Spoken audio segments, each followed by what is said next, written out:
Problems with knife crime in the Midlands are being discussed at a national level in Parliament tomorrow. The MP for West Bromwich has scheduled a debate after saying that too many people in her constituency are coming to her with concerns. There have been numerous stabbings in the area in the last year, including that of 15-year-old Isaac Brown, who was stabbed to death in the town last April. Our correspondent Hannah Bechley reports from West Bromwich. A stone's throw from the market in West Bromwich is a reminder of a darker side of this West Midlands town. This bin's designed for people to dispose of their knives. It's because the town keeps seeing the results of knife crime.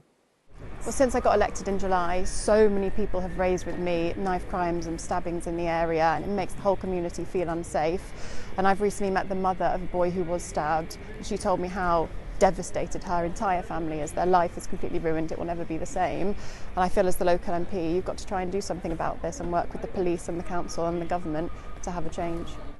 Sarah Coombs' meeting was with the mother of Isaac Brown, who was stabbed here in New Square in West Bromwich last April. It's one of many recent stabbings in the town. I think it's getting worse.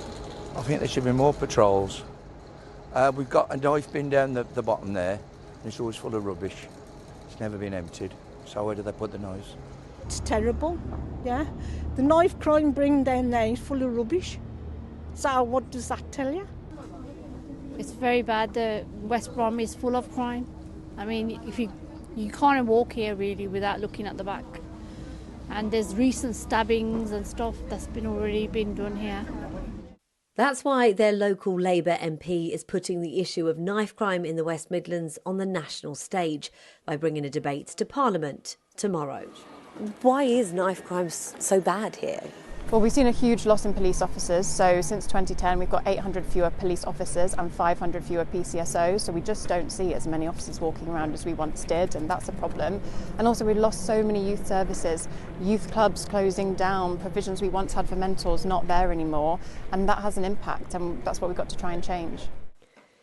Those views are shared by a local councillor who says recent stabbings in her ward have brought people calling for help. More police is absolutely coming up all the time, more intervention from young people's services, so be that through the council. So obviously I work for the people of Sandwell, but I'm involved at the council. So they want more from the council officers, more from antisocial behaviour teams, more from youth services, but also more from community organisations who are desperately crying out for funding and more support. All solutions that I put to the MP are not quick or easy to solve.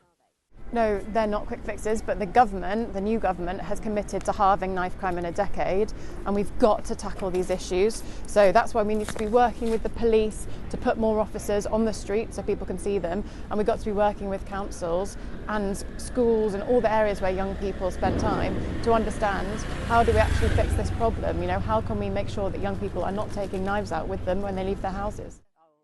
Sarah Coombs hopes that tomorrow's debate in Parliament will bring together the Midlands and government ministers to put those solutions in action, so West Bromwich will no longer need a knife bin in future.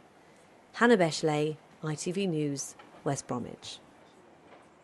Well, a spokesperson for Sandwell Council said there was a 20% drop in serious youth violence in December in Sandwell compared to the same period the year before, but that it was determined to do more. They added hosting the Knife Angel in October and November provided a stark reminder of the consequences of knife crime and was seen by 10,000 visitors.